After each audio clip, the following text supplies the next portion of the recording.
Page 5.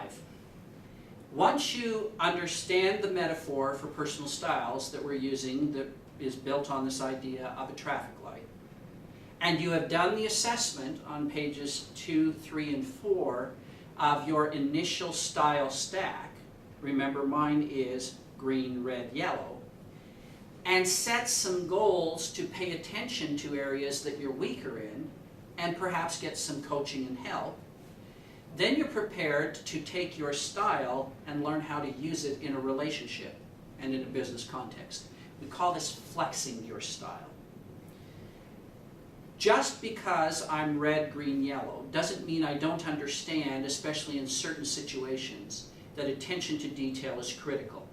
Now, because I'm self-aware, because I know where my strengths and weaknesses are in this area, where detail is required, I have two, in essence, coping strategies.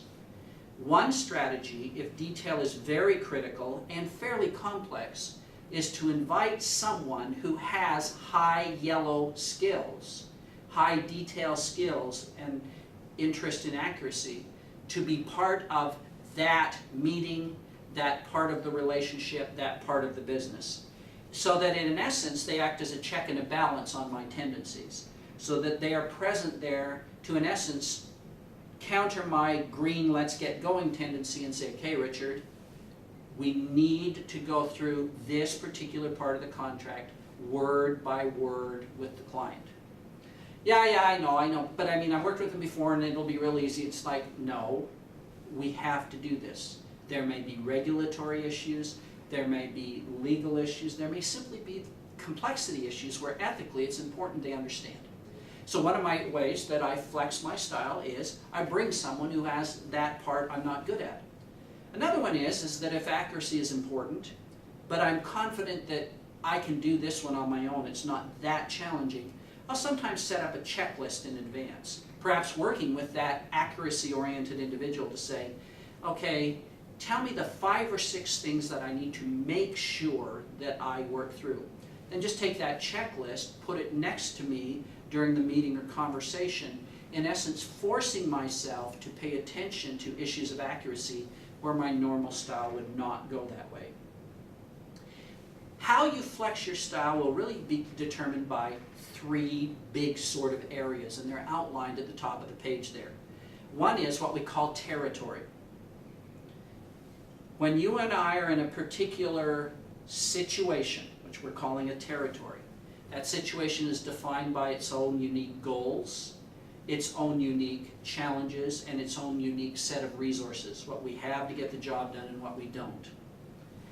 Sometimes we don't adjust our personal approach to fit the demands of the territory. For example, if resources are limited, it's a territory issue, and you're a high red, interested in engaging people, you can consume a lot of resources by caring for the people beyond what might be necessary to the relationship, and find yourself in an upside down financial situation. In other words, you spent so much money doing showings and open houses and flyers and brochures and booklets, etc., that you did sell the house, you sold it in a very short period of time, but because of market realities, not at the price you'd hoped to, and when you took out your investment, the cost of resources, and your commission, you ended up in negative territory.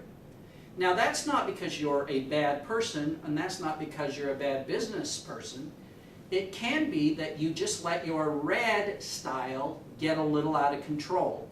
You didn't contain it within the demands of the resources available, what we call territory.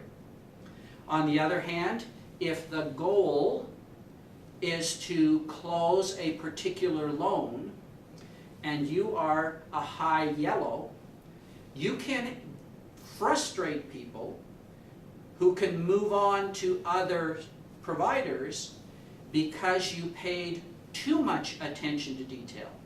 Now, of course, when it comes to loans, you ought to pay a lot of attention to detail and you ought to do everything that's legally and ethically required.